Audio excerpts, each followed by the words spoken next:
വെളിപ്പാട് പുസ്തക പഠനം പാർട്ട് നമ്പർ 56. ദൈവനാമം മഹത്വപ്പെടുമാറാകട്ടെ.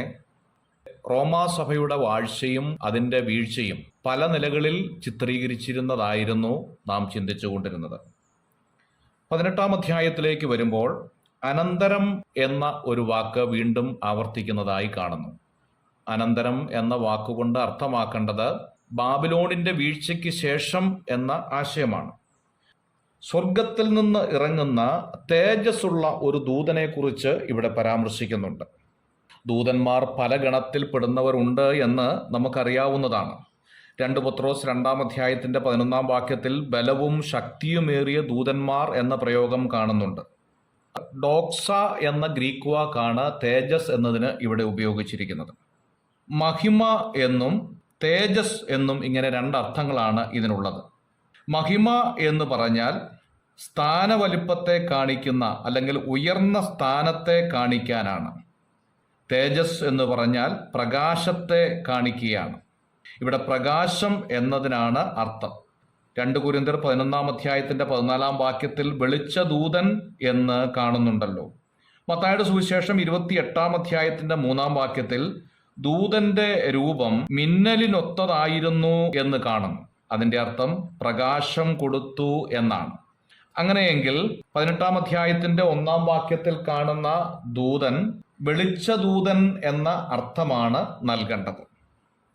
അവൻ ഉറക്കെ വിളിച്ചു പറഞ്ഞത് വീണുപോയി, മഹദിയാം ബാബിലോൺ വീണുപോയി എന്ന് കാണുന്നു.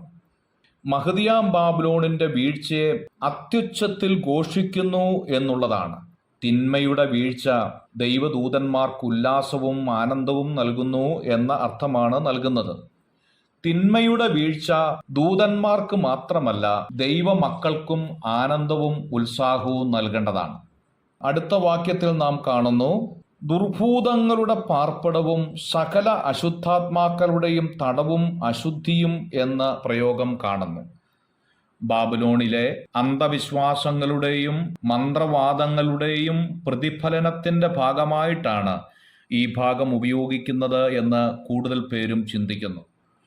ഒരു ഭാഗത്ത് ദൈവത്തെ വിശ്വസിക്കുകയും മറുഭാഗത്ത് അന്ധവിശ്വാസങ്ങളും ആചാരങ്ങളും പുലർത്തിപ്പോരുന്ന രീതി ഇന്ന് നാമോദയ ക്രൈസ്തവരുടെ ഇടയിൽ ധാരാളം കാണുന്നുണ്ട്. എന്തിനേറെ പറയുന്നു, ദൈവമക്കളായിരിക്കുന്ന നമ്മളുടെ ഇടയിൽ പോലും അന്ധവിശ്വാസങ്ങൾക്കും ദുരാചാരങ്ങൾക്കും സ്ഥാനമുണ്ട് എന്നതിൽ സംശയമില്ല. അതിനെക്കുറിച്ച് തന്നെ ഒരു പഠനം നാം നടത്തിയാൽ ഒരുപക്ഷെ മൂക്കത്ത് വിരൽ വെക്കേണ്ട ഗതികേടിലേക്ക് നാം എത്തിയിരിക്കുന്നു എന്നുള്ളതാണ്. ദൈവവചനത്തിൽ കലർപ്പില്ലാതെ വിശ്വാസം പുലർത്തി പോരേണ്ട ദൈവമക്കൾ തിന്മയുടെ അന്ധവിശ്വാസത്തിലേക്ക് പോകുന്നത് ദൈവത്തിന് പ്രസാദകരമായ ഒരു കാര്യമല്ല എന്നുള്ളത് ഓർക്കുക. തിന്മയുടെ വീഴ്ച സ്വർഗത്തിലെ ദൂതന്മാർ ഘോഷിക്കുന്നതായിട്ടാണ് ഇവിടെ മനസ്സിലാക്കാൻ സാധിക്കുന്നത്. 18-ാം അധ്യായത്തിൻ്റെ 13-ാം വാക്യത്തിലേക്ക് വരുമ്പോൾ കന്നുകാലി, ആട്, കുതിര, രഥം, മനുഷ്യദേഹം, മനുഷ്യപ്രാണൻ എന്നീ ചരക്ക് ഇനി ആരും വാങ്ങാകിയാൽ അവളെ ചൊല്ലി കരഞ്ഞ് ദുഃഖിക്കുന്നു എന്ന് കാണുന്നു. ഇവിടെ ഒരു വ്യാപാരത്തിൻ്റെ പട്ടിക ദൈവത്തിൻ്റെ ആത്മാവ് നിരത്തി അവസാന ഭാഗത്തേക്ക് വരുമ്പോൾ മനുഷ്യദേഹം, മനുഷ്യപ്രാണൻ എന്നിങ്ങനെയുള്ള വാക്കുകൾ കാണുന്നതായി ശ്രദ്ധിച്ചു കാണുമല്ലോ. അന്ത്യകാലത്ത് കച്ചവടത്തിന്റെ ലാഭം കണ്ടെത്തി മനുഷ്യപ്രാണൻ അഥവാ മനുഷ്യന്റെ രക്തം വിൽപ്പനയ്ക്കിറക്കുന്നു എന്നതിൻ്റെ സൂചനയാണ് ഇവിടെ നൽകുന്നത്. മനുഷ്യരക്തം മാത്രമല്ല, മനുഷ്യ അവയവങ്ങളും വിൽപ്പനച്ചരക്കായി മാറും എന്നതിൻ്റെ സൂചനയാണ് ഇവിടെ നൽകുന്നത്. ഈ ഭാഗത്ത് നിന്ന് നമുക്ക് മനസ്സിലാക്കേണ്ടത്, ഇസ്രായേലിനെതിരെ എതിർ ക്രിസ്തുവിൻ്റെ പ്രവർത്തനങ്ങൾ ഉണ്ടാകുമ്പോൾ അവരിൽ അനേകരെ ബന്ധികളായി പിടിച്ചുകൊണ്ടുപോകും. അടിമക്കച്ചവടം മുമ്പ് നടന്നതുപോലെ തന്നെ ഇസ്രായേൽ അടിമച്ചരക്കായി മാറും എന്നുള്ളതാണ്. അടിമകളായി പിടിച്ചവരുടെ ശരീര അവയവങ്ങളും അവരുടെ രക്തവും വിറ്റ് കാശുണ്ടാക്കുന്ന ബാബിലോണ്യ മതത്തെക്കുറിച്ചാണ് ഇവിടെ സൂചിപ്പിക്കുന്നത്.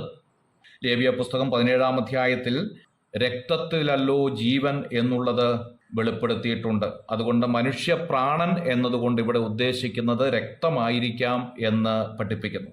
ശക്രിയ പ്രവചനം 14-ാം അധ്യായത്തിൻ്റെ 2-ാം വാക്യം, യോവേൽ പ്രവചനം 3-ാം അധ്യായത്തിൻ്റെ 1 മുതലുള്ള ചില വാക്യങ്ങളും ഇതിനെ പിന്താങ്ങുന്നതാണ്. God bless you.